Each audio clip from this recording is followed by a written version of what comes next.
Champions trophy ముందు retirement పై సంచలన ప్రకటన చేసిన రోహిత్ శర్మ. ఫ్రెండ్స్, నా ఛానల్ ఫస్ట్ టైం చూస్తున్న సబ్స్క్రైబ్ చేసుకోండి, అలాగే వీడియోస్ లైక్ అయితే చేయండి. ఫ్రెండ్స్, రిటైర్మెంట్ పై బహుశా ఇటీవల కాలంలో ఒక క్రికెటర్ గురించి విస్తృతంగా చర్చ జరుగుతుందంటే అది కేవలం రోహిత్ శర్మ గురించి మాత్రమే కావచ్చు.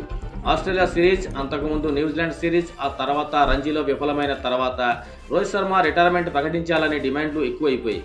ఇటీవల ఇంగ్లాండ్తో జరిగిన వన్డే సిరీస్లో తొలి మ్యాచ్లో రోహిత్ శర్మ విఫలమయ్యాడు. ఆ తర్వాత మ్యాచ్లో సూపర్ సెంచరీతో ఆకట్టుకున్నాడు.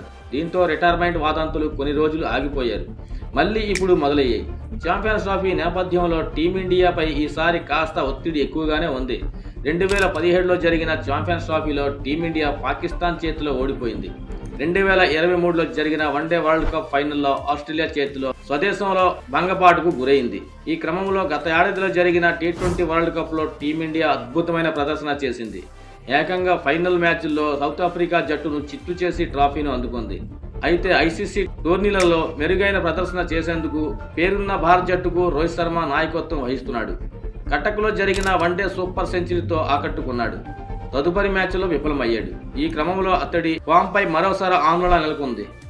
పైగా ఛాంపియన్స్ ట్రోఫీలో గిల్తో కలిసి అతడు ఓపెనింగ్ బ్యాటింగ్ చేయబోతున్నాడు. రోహిత్ శర్మ తన రిటైర్మెంట్ పై వస్తున్న వాదాంతులకు స్పష్టత ఇచ్చారు.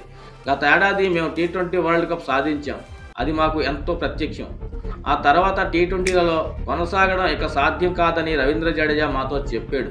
దీంతో నేను, విరాట్ కోహ్లీ T20లకు వీడ్కోలు పలుకుతూ నిర్ణయం తీసుకున్నాం.